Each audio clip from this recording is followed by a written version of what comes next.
Бардыгыңыздарга салам, каналыма кош келипсиздер. Бүгүн биз эң жөнөкөй азыктардан оңой пирог жасайбыз. Бирок бул пирогдун айырмачылыгы жасоо ыкмасында.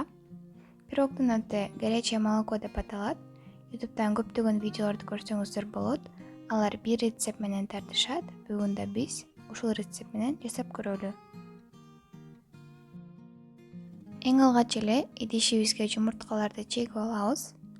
Чымчым туз жана шекерди кошуп, миксер менен апа-пакай болуп көбүрүп чыкканга чейин чалабыз. Өзүңүздөрдүн миксериңиздин кубаттуулугуна жараша чалыңыздар. Кээ бирде 8 мүнөт, кээ бирде 10 мүнөт талап кылынат.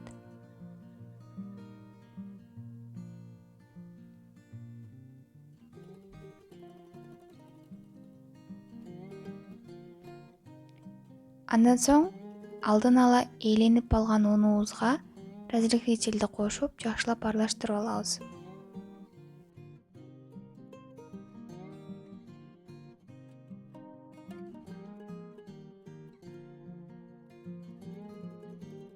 Чалынган жумурткаларга даяр болгон ундун жарымын гана кошобуз. Анан жакшылап аралаштырабыз.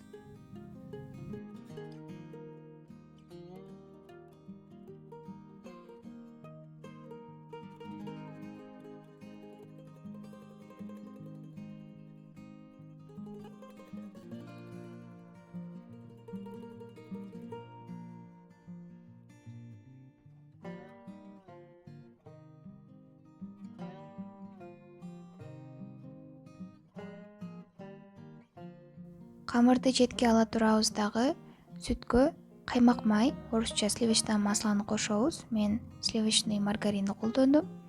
Анан ваниль шекерин кошуп, жай отко коебуз. Май эригенге чейин сүттү ысытып алабыз.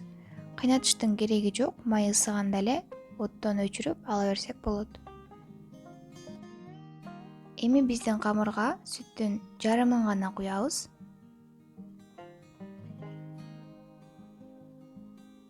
Жана шашпай жакшылап аралаштырабыз.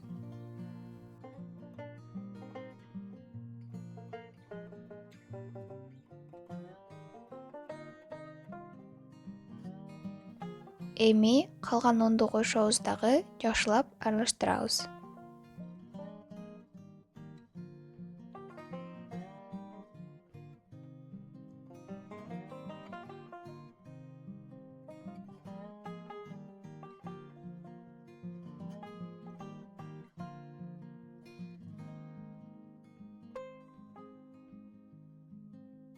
Андан соң калган ысык сүтүбүздү да кошобуз дагы.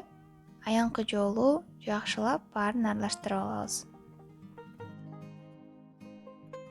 Даяр болгон камырды майланган илиске куюп алабыз.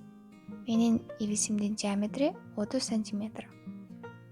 Ар ким өзүңүздөрдүн духовкаңыздарга жараша бышырыңыздар. Меники туура 30 мүнөттө даяр болду.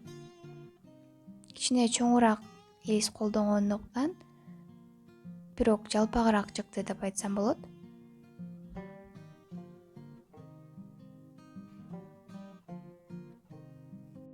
Ал эми даамын айтсак, жөнөкөй пирогго караганда өзгөчө даамдуу болду.